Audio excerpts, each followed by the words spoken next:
Olá, estudante! Seja bem-vindo a mais um vídeo do Professor Lau. Apesar de ser considerado por muitos como antiquado, o terminal é uma ferramenta poderosa para quem deseja se tornar um usuário avançado. Na aula de hoje, vamos aprender alguns comandos básicos do terminal no Windows. Vamos lá!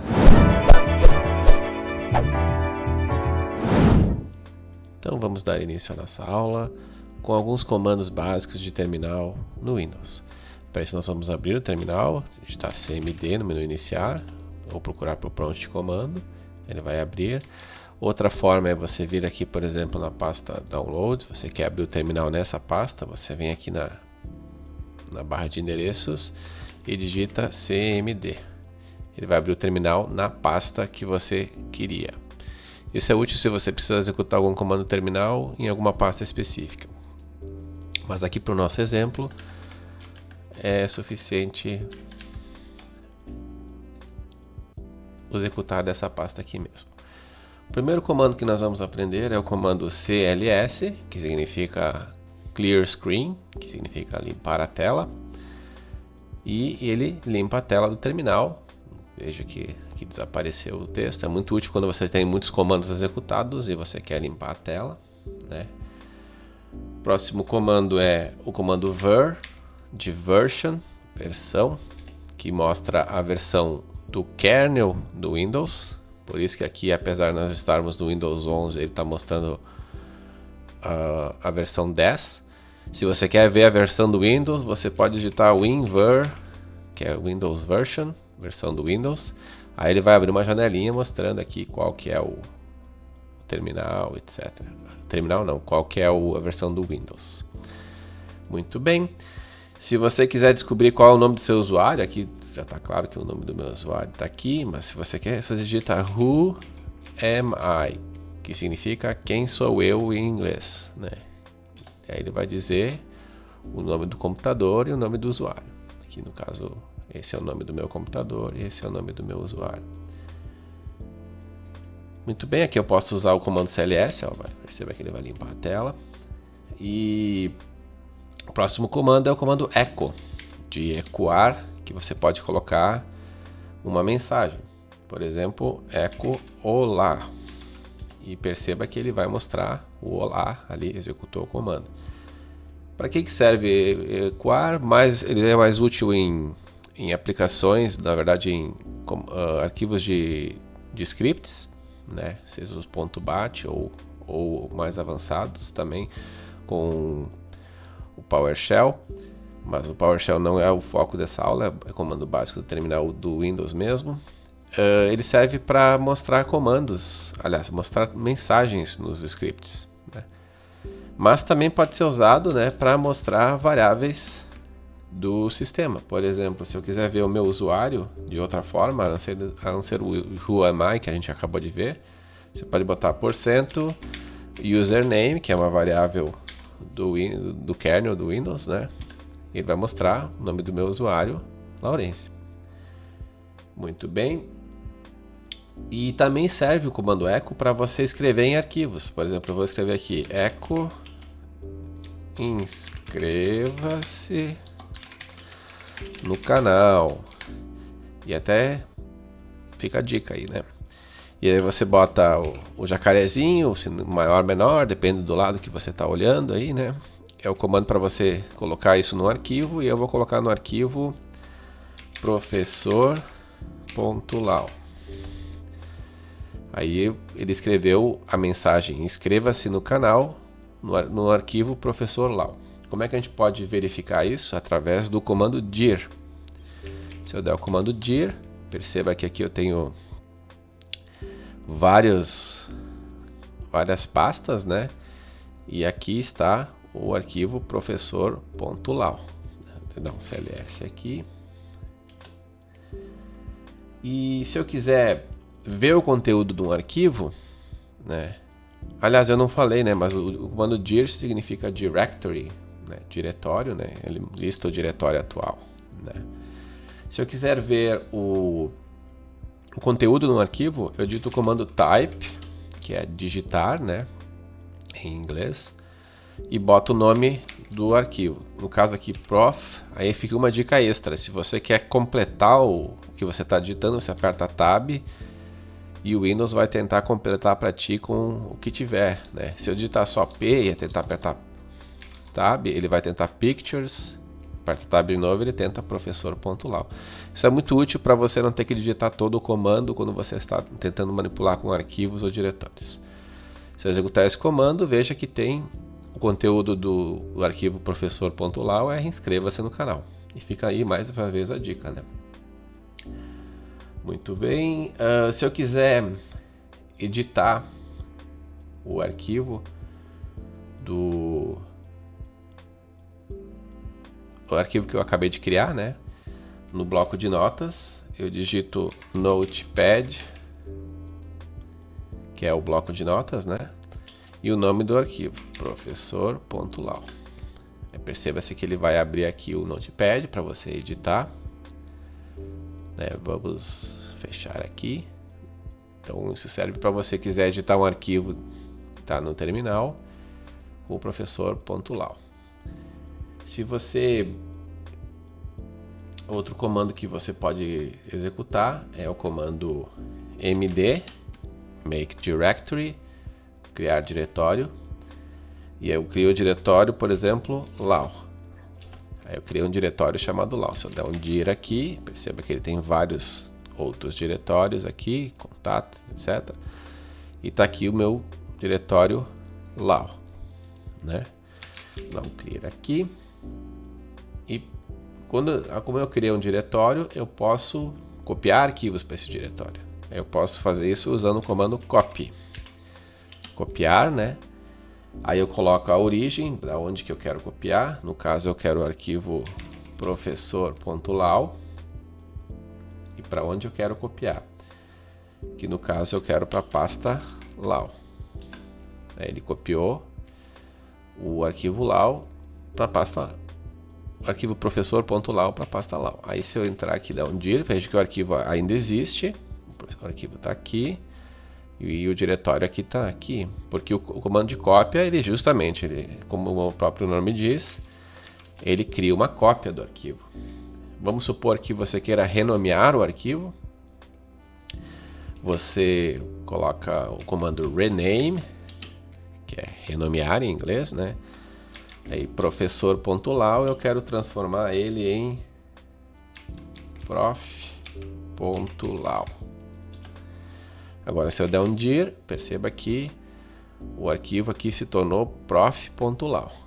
Então o comando funcionou. O próximo comando que a gente vai ver aqui é o comando move, de mover, né? Ele serve para mover o arquivo, então, né? Então, move, mover, prof.lau para pasta lau. Aí diz que o arquivo foi movido. Se eu der um dir aqui, veja que o arquivo não existe mais. Aí, se eu der um dir, não mostrou, né? Aí, para entrar na pasta lau, que eu tenho aqui, tenho várias pastas. Se eu quiser entrar na pasta lau, eu digito o comando cd de change directory, mudar de diretório, lau. Aí eu estou dentro da pasta lau. Agora se eu der um dir, vai ter os dois arquivos, um que eu copiei e outro que eu movi para cá. É o professor.lau e prof.lau. Os dois arquivos estão ali, né? E vamos supor que eu queira ver o conteúdo deles aqui, né? Posso digitar type prof.lau, tá ali, inscreva-se no canal, e type professor.lau, inscreva-se no canal, e mais uma vez aí, sem querer ser chato, mas já sendo, inscreva-se no canal. Muito bem. Se eu quiser abrir o diretório atual no Windows Explorer, a gente digita o Explorer, que é o Windows Explorer, né? Explorador de arquivos, e a gente coloca ponto. O que quer dizer esse ponto? Ponto quer dizer o diretório atual. Até depois eu vou falar o que é o ponto, que quando a gente dá dir aqui aparece o ponto e o ponto, né?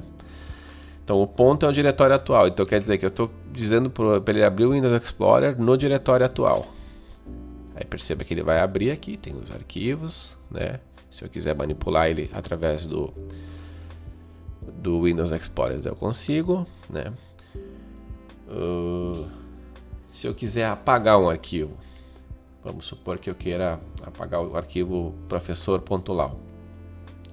Aliás, o prof.lau. Então eu digito del, de delete, né? Deletar em inglês. E eu boto o nome do comando, prof.lau.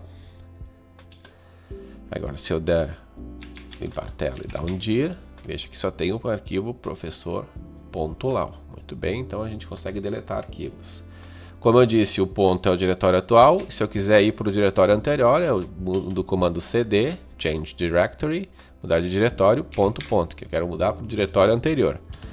Aí perceba que ele voltou para o diretório anterior. Se eu der um dir aqui, vejo que tem os diretórios e o diretório lau. Aí vamos supor que eu queira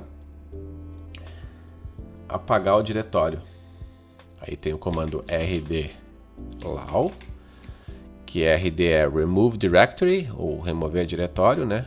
Então se eu der esse comando aqui, ele vai dizer que ele não pode porque a pasta não está vazia. Por quê? Porque eu deixei um arquivo dentro do diretório lau. Aí como é que eu faço para apagar? Eu entro novamente no diretório lau, que tem o meu arquivo professor.lau. Aí se eu quiser apagar, eu posso apagar ele manualmente com professor.lau, assim, né? Mas se eu quiser apagar todos os arquivos, eu posso usar o caractere de coringa, né? Del asterisco, que significa qualquer arquivo. Muito cuidado com esse comando, se você executar ele vai apagar todos os arquivos da pasta, né? Então, mas quando você tiver vários arquivos e quiser apagar todos de uma vez só, às vezes até mais fácil fazer isso no terminal. Eu vou botar que sim, ele vai dizer que eu vou apagar todos os arquivos da pasta lau. Pergunta se eu tenho certeza, eu vou dizer que sim. Aí se eu der um dir, não tem mais nenhum diretório, nenhum arquivo, aliás. Aí eu posso voltar para a pasta anterior, deixa eu ver, cd ponto, e agora sim, rd lau. Aí ele conseguiu apagar a pasta lau. A pasta lau não existe mais. Muito bem, isso meio que encerra a questão de manipulação de arquivos no terminal. E agora vamos a alguns comandos úteis no terminal. O primeiro deles é o comando ipconfig, que vai dizer o teu IP, né, o IP atual da tua máquina, que no meu caso aqui é esse aqui, né? Aqui ele mostra só com algumas a versão mais simples. Se você quiser ver todas as informações, você bota ipconfig -all, que significa configuração de IP todo, né? Ele vai mostrar todas as configurações, né? Então vai mostrar muito mais informações, né? Inclusive aqui, onde é que tá? Gateway servidor. Aqui o nome da placa de rede, etc e tal. Aqui o endereço físico, que é também chamado de MAC. Então essa é uma maneira também de tu ver o comando MAC, né? Então tem várias informações úteis aqui sobre a placa de rede. Para que serve isso? Às vezes você precisa descobrir o IP da sua rede, né? No caso aqui, o IP, meu IP é esse e o gateway é esse. Ou seja, o que eu uso para acessar a internet é o gateway, né? Eu posso tanto pingar, aí é o próximo comando, né? Que é ping, de pingar, né? Eu vou pingar, por exemplo, o gateway 172.168.128.129, que é o meu próprio IP. Perceba que ele está respondendo, que é natural, afinal é a própria máquina. Aí dá um CLS aqui. Aqui agora uma outra coisa que eu não falei ainda, outra dica: se você apertar a tecla para cima, ele vai mostrar os últimos comandos, e para baixo, ó, você consegue navegar pelos últimos comandos que foram digitados. Isso é útil, por exemplo, se você quiser repetir um comando e mudar alguma coisa. Por exemplo, aqui eu quero pingar o gateway, que eu sei que termina com é a mesma coisa que o meu IP, só que terminando com 2. Eu boto 2 aqui. Tá funcionando o meu gateway, que acessa a internet, CLS para limpar a tela. E se eu, além de pingar máquinas na rede através do endereço IP, eu posso pingar endereços na internet, por exemplo, www.google.com. E aí perceba que ele demora um pouquinho mais, né? Ele sempre faz 4, no caso do Windows é sempre 4 vezes, né? E isso serve para você ver que tu consegue pingar o Google, significa que a internet está funcionando, porque é um comando que vai e volta, né? Então você sabe que está funcionando a internet através do comando ping, é uma maneira de verificar. Um outro comando que é muito útil, se você quiser rastrear como é que ele acessa a internet para acessar um site, você pode usar o comando tracer, que significa trace route, rastreio de rota, rastrear a rota, que ela verifica o endereço, por caso aqui que eu posso botar www.google.com. E aí o que ele faz? Ele verifica todos os passos, ou seja, todas as máquinas que você precisa passar para chegar no servidor do Google. Isso é muito útil, por exemplo, se você está com problema na sua internet, alguns sites não funcionam, você pode verificar onde está o problema. E isso é muito útil porque pode ser necessário você informar o técnico que está te ajudando a resolver. Provavelmente você vai entrar em contato com o seu técnico de internet e daí você mostra aqui, no meu caso aqui são os 3 primeiros passos são a minha rede interna, a partir do 4º passo aqui já é a rede de internet. Vamos supor que tivesse um problema no 5º, no 6º passo, você poderia saber que o problema é que você não está conseguindo acessar um site não é na sua rede, ou se desse um problema aqui nos primeiros passos pode ser a sua própria rede. É um comando que pode te ajudar a rastrear, como o próprio nome diz, como é que é a rota para tu atingir um endereço na internet. Muito bem, e o último comando a ser ensinado é o comando exit, que é o comando sair, que encerra o terminal. E com isso, damos por encerrado os comandos básicos do terminal no Windows. E assim chegamos ao final de mais uma aula. Muito obrigado por assistir. Se você gostou, clique em curtir, compartilhe com seus amigos e não se esqueça de se inscrever no nosso canal. Obrigado e até a próxima!